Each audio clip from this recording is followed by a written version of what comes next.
Gargà. Questo vino è ottenuto con un 100% di uva garganega, un'uva autoctona di questo territorio. L'uva viene vendemmiata tardivamente e inoltre incontra un'asciugatura di circa 30 giorni. Dopo la diraspapigiatura c'è una fermentazione controllata con dei lieviti selezionati e frequenti movimenti della feccia fine che vanno a dare maggior complessità a questo vino.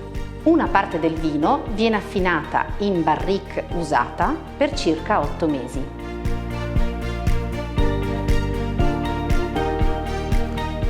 Al colore il vino si presenta giallo paglierino con dei brillanti riflessi dorati. Al naso si esprime in modo molto piacevole con dei profumi che vanno dal biancospino, la pesca bianca, ma anche la salvia, una bella complessità, molto fresca e invitante. Il sorso è delicato, diretto, succoso, ricorda proprio la frutta bianca che abbiamo avvertito al naso, sorretto da una bellissima sapidità e con un finale amandorlato che è tipico di quest'uva, della garganega.